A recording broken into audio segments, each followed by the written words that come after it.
what is your thought on humans studying humans and applying intellect to assess human behavior or patterns in that? Do you think there's value in it, or are we just creating more of those mental models? It depends. It depends what one is looking for. If you look at, for instance, if you take the example of the academics sole goal is to publish, right? Because that's how they get promoted. So the game is rigged from the very beginning. It's sort of like the media. Well, the media publishes sensationalism to sell hot dogs. Why? Because their goal is to sell hot dogs. So there's no reason to blame them for that. That's their goal. The newspaper cannot run unless it sells. So it sells when its content is read. So therefore, they will do whatever they can to sensationalize and make stuff up, or dress it up in ways that makes it appealing. So once again, there's no blame there. That's their goal. Their goal is to sell newspapers.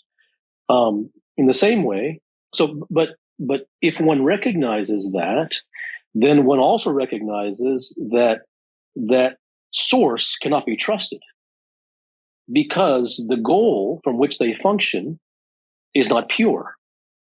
Right? It doesn't mean that it should be pure. It just means that it's not. And by virtue of the fact that it's not, means that calls into question all that they do. In the same way, the academic's primary goal is to publish, period. The more papers that they put out, the higher the possibilities of promotion and tenure. Therefore, what is published in so-called peer-reviewed research journals, a lot of it is not true. So some of it may be, but how will you know by sifting through all of that in these kind of so-called scientific research and studies into human behavior, what is true and what is not?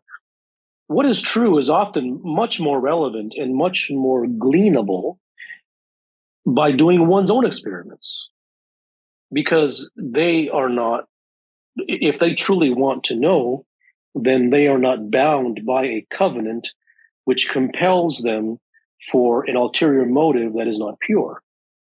So intellectuals like intellectualism, and they believe, like the scientists. Now, it doesn't mean that science has no relevance. It does. Science has relevance in society.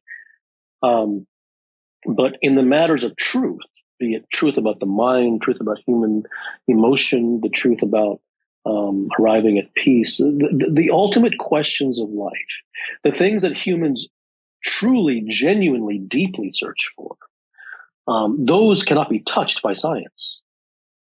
Those cannot be touched by the intellectual, because the intellectual and the scientist can only measure those things that are recognized and measurable within test tubes, within laboratories, within their so-called pyramids and fancy diagrams and pie charts and words and concepts like intelligence quotient and emotional quotient that are created out of thin air simply for their own benefit, to make them sound smart.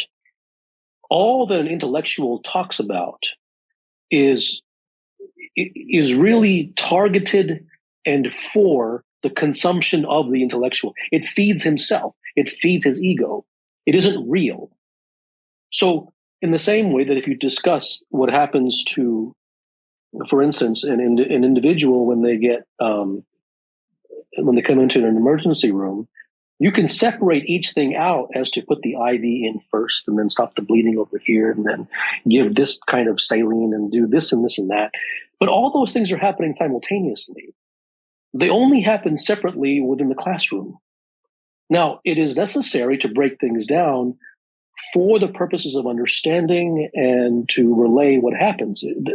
For didactic purposes, it is necessary, but it isn't real. It isn't reality. So one may excuse themselves and be excused by reducing reality into concepts that can be taught in classrooms and in lectures and intellectual conversations. But the only reason that that can be excused is because the human beings insist upon having classrooms and upon having intellectual conversations. If human beings were interested in truth, there would be no intellectualism. There would only be the direct thing.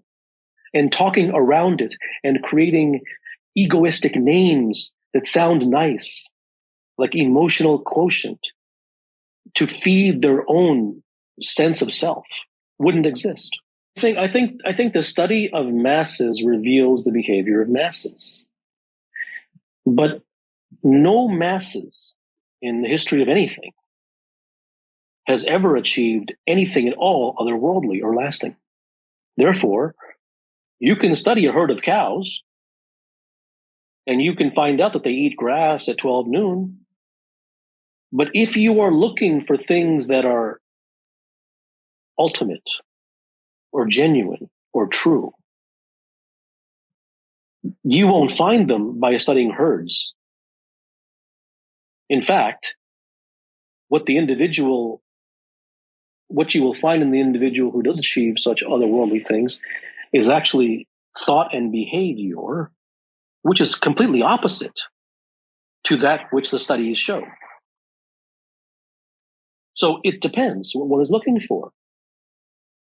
If one is looking to look out upon the landscape and describe the behavior of roaming cattle, if that has relevance to them, then they can.